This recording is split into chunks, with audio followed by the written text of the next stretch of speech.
By 2005, Carlos Ghosn had not only saved Nissan, he had rewritten the rules of modern corporate leadership. With Renault in France and Nissan in Japan reporting record profits, Ghosn's reputation as a miracle worker was sealed. But where most CEOs would pause, Ghosn accelerated. He wasn't content with a turnaround, he was building an empire. This episode explores Ghosn's rise as a transnational titan, his sweeping ambitions, the expansion of the Renault-Nissan alliance into a global automotive giant, and the first cracks in a structure built on boldness, speed, and control. Ghosn's brainchild, the Renault-Nissan alliance, was no ordinary merger. It was a dual-headed structure designed to preserve national pride while sharing global resources. Renault owned a 43.4% stake in Nissan. Nissan held 15% of Renault, but without voting rights. Ghosn sat at the helm of both. Shared platforms, synchronized production, joint procurement, and harmonized R&D brought massive cost savings. Engineers in Tokyo, Paris, and Chennai were now collaborating on global vehicle platforms. Factories were optimized for both brands. Suppliers were consolidated across continents. In effect, Ghosn had created the first truly transnational automaker, one that could adapt to currency fluctuations, regional trends, and competitive shocks better than any of its rivals.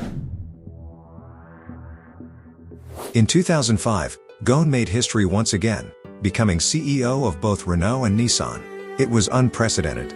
No one had ever led two Fortune Global 500 companies simultaneously. It gave Ghosn unmatched power, but also exposed him to mounting pressures. Renault wanted him focused on Europe. Nissan needed him in Asia.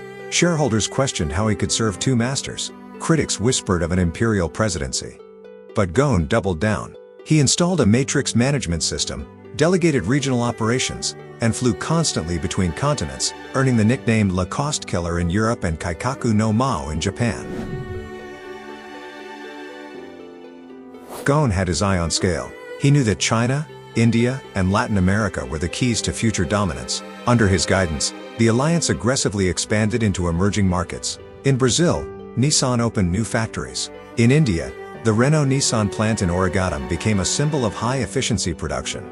In Russia, the alliance took a stake in Avto-Vaz, maker of the Lada. Ghosn also pushed hard into electric vehicles, betting early on a zero-emissions future. The launch of the Nissan Leaf in 2010 made it the first mass-market EV, and a major gamble that would take years to bear fruit. By the early 2010s, Carlos Ghosn was more than a CEO, he was a brand. His leadership style, books, and keynote speeches were studied in business schools around the world. Harvard published case studies. Davos welcomed him with standing ovations. And yet, in Japan, the admiration was cooling. Executives inside Nissan began to grumble about Ghosn's centralization of power. He was seen less as a team builder and more as a solo operator, consolidating loyalty among his hand-picked circle. Some began referring to him as the emperor. As the alliance grew, so did its complexity and its fault lines. Nissan was outpacing Renault in sales and profit, yet Renault retained the upper hand in governance. This imbalance bred resentment. In Tokyo, Nissan insiders felt increasingly like junior partners. Japanese board members worried that critical decisions were being made in Paris. Worse, many feared that Ghosn's ultimate aim was a full-blown merger, one that would erase Nissan's autonomy. In France, political forces had their own worries. The French government held a stake in Renault and saw the alliance as a tool of national interest. Ghosn was caught between two worlds, each with competing expectations.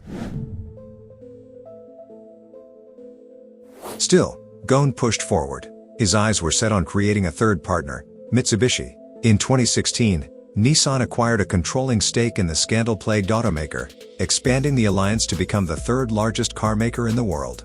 But as the empire reached new heights, it also became increasingly fragile. Trust eroded, loyalties split, power centralized. And somewhere, deep inside Nissan, a plan was beginning to take shape, one that would change everything.